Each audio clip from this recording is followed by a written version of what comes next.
Olimpiade dipertandingkan salah satu cabang olahraga adalah bulu tangkis, yang selama ini Indonesia sering menjadi juara, tapi setelah satu dekade ini Indonesia hampir tidak pernah jadi juara lagi, saudara. Nah, kemudian berperanlah media, saudara. Berperanlah media bagaimana memberikan sokongan, dukungan supaya bulu tangkis ini kita bangkit lagi, saudara. Mendorong kanan, dorong kiri, dorong kepala negara, dorong menterinya untuk punya perhatian kepada perbulu tangkisan. Nah, begitu kemarin kita menang di ganda campuran, Tantowi dan Liliana, saudara, menang di Olimpiade, mendapatkan medali emas, saudara. Luar biasa ketika kompetisinya disiarkan oleh televisi. Semua televisi pertandingannya disiarkan langsung, saudara. Itu berhari-hari, saudara, tidak berhenti pemberitaannya. Pahlawan, oh inilah pahlawan mengharumkan bangsa, mengharumkan negara, mengharumkan negeri. Luar biasa, berjuta ujian di televisi, tiap hari, tiap menit di semua televisi, saudara. Nah, akhirnya apa? Sponsor berlomba, karena ini berita besar, supaya mereka juga masuk televisi, saudara. Mereka berlomba untuk ikut diumumkan di televisi. Apa yang terjadi? Pemerintah memberikan hadiah kepada setiap pemain tersebut 5 miliar. Saudara, nggak sampai di situ, ada perusahaan penerbangan masuk TV juga, saudara. Saya berikan kepada 2 orang tadi untuk saudara punya hak, saudara, naik pesawat terbang mereka kemana saja seumur hidup gratis, saudara. Luar biasa. Nggak sampai di situ, saudara. Nggak mau kalah lagi, saudara. Negara memberikan pensiun seumur hidup sampai mati setiap bulan buat si pemain bulu tangkis tadi 20 juta rupiah. Pegawai negeri aja nggak ada pensiunnya 20 juta rupiah per bulan, saudara. Pegawai negeri itu kan pahlawan juga semua, yang membangun negara, saudara. Hanya karena sebuah bulu tangkis saja medali emas dapat kecil. Freeport kita puluhan ton diambil emasnya.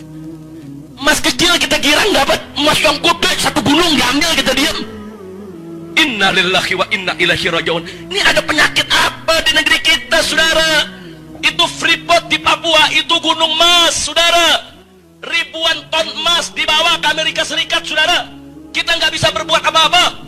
Kita dapat medali emas cuma kecil, medali emasnya cuma segini, saudara. Kita girang pahlawan dunia. Inna lillahi wa inna ilaihi rajiun. Tolong perhatikan baik-baik, ini yang terjadi di negeri kita. Begitu Tantowi dan Liliana pulang, saudara, ke Jakarta, disambut di bandara bagaikan pahlawan, dibikin arak-arakan keliling Jakarta, saudara. Inilah pahlawan Indonesia, mengharumkan nama bangsa dan negara. Luar biasa.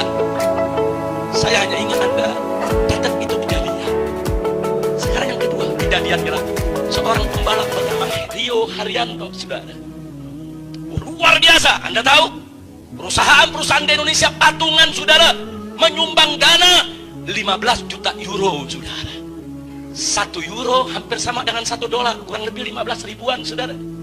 Jadi kalau 15 juta euro, itu kalau 1 euronya 10 ribu saja, sudah 150 miliar.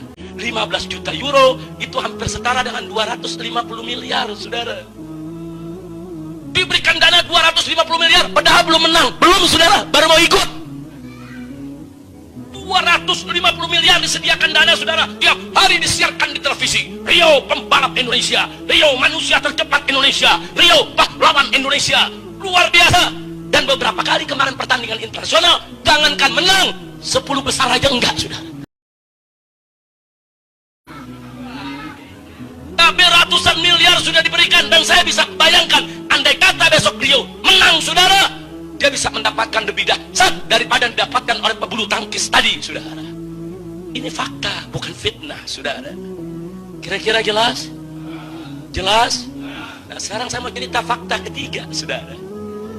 Ada seorang anak Indonesia asli, pribumi. Umurnya 7 tahun. Ngomongnya masih cadel, saudara. Tapi sudah hafal Quran 30 juz. Dan kalau dia baca Quran 30 juz, saudara, cadelnya nggak ada, saudara. Tapi kalau ngomong nih cadel, saudara. Luar biasa. Negara nggak tahu menahu, saudara.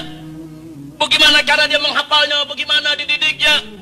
Musa diikut sertakan dalam musabaqah tilawatil Quran internasional di Mesir, saudara. Lawannya anak-anak 10 tahun ke atas. Cuman Musa yang usianya 7 tahun, saudara. Dan Musa berhasil menjadi juara 3 hafal Al-Quran 30 juz sedunia.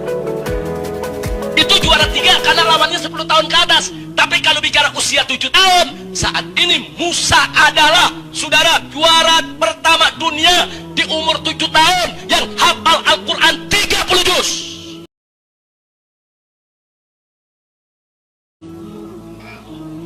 Dan waktu dia ikut musabakoh, dia pakai baju batik khas Indonesia, saudara. Dia ingin tunjukkan ke dunia, saya ini anak Indonesia. Siapa bilang anak Indonesia tidak bisa hafal Quran? Saya ini anak Indonesia. Siapa bilang anak Indonesia tidak mampu menguasai Al-Quran 30 juz? Saudara, 7 tahun. Anda tahu setelah musabakoh tersebut, saudara, seluruh ratusan peserta musabakoh rame-rame nyiumi Musa, saudara.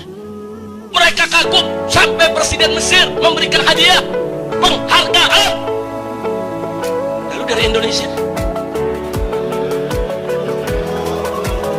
mana? Dari pemerintah kita mana? Ada stasiun-stasiun TV yang menyiarkan cuman TV One, cuman sekali, cuman cuplikan dikit, maaf kayak orang ngupil sebentar. Udah beritanya segitu doang, saudara. Setelah itu nggak lagi diekspos, saudara. Yang ramekan di medsos, saudara.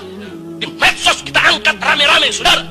Tapi di media-media mainstream, saudara, yang memang sejak awal sudah memberikan frame jelek untuk umat Islam, saudara, mereka nggak menyiarkan Gagak Gempita.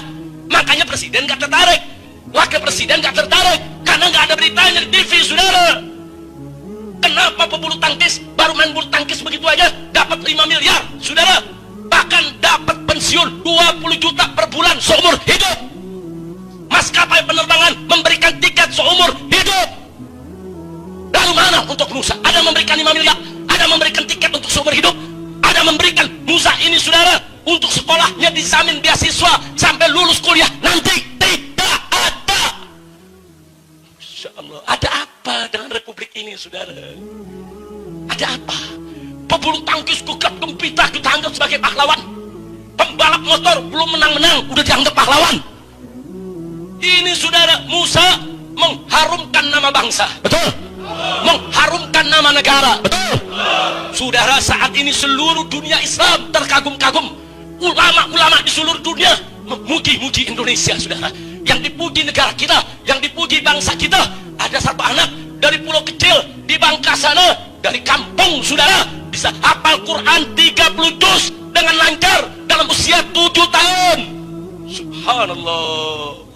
Ini yang mengharumkan nama bangsa, ini yang mengharumkan nama negara, ini yang mengharumkan kita semua. Bukan bulu tangkis, bukan balapan, saudara, tapi ini yang menjadikan Indonesia dikagumi di seluruh dunia Islam, saudara. Sallu ala Nabi. Insyaallah. Jadi saya hanya ingin memberikan fakta, yuk sama-sama kita merenung. Yang saya ingin ajak merenung adalah apa sih yang sedang terjadi di negeri kita sebetulnya? Ada apa sih di negeri kita kok begitu? Ada apa sebetulnya? Apa udah rusak betul moral kita? Apa iya kita sebagai bangsa Indonesia nggak bisa bedakan lagi mana sih yang mengharumkan bangsa, mana yang tidak? Baiklah, kalau memang pebulu tangkis dianggap mengharumkan bangsa, diberikan hadiah sedemikian besar, silakan. Kita nggak ngiri, saudara. Baiklah, kalau pebalap mobil, saudara, kalau memang mau dianggap mereka itu sebagai pahlawan, kemudian mau diberikan hadiah besar, silakan. Ya, tapi gunakan akal sehat dong. Kalau mereka berhak mendapatkan hadiah begitu besar, Musa 7 tahun, saudara, menjadi juara internasional, mengharumkan nama bangsa dan negara, mestinya harus lebih diberikan dana bantuan dan perhatian kepada yang bersangkutan. Betul? Takbir. Mestinya pemerintah mulai menengok, melirik. Kenapa bisa ada Musa? Oh, ada gurunya. Di mana gurunya? Oh, ada pesantrennya yang mendidik Musa bisa hafal Al-Quran 30 juz dalam usia 7 tahun. Kalau begitu, pemerintah mesti melek dong. Lihat itu pesantren-pesantren, lihat itu ma'had-ma'had, lihat itu lembaga-lembaga tahfiz Al-Quran. Dibantu dong, disokong dong, supaya besok lahir Musa yang lainnya dari Indonesia, saudara.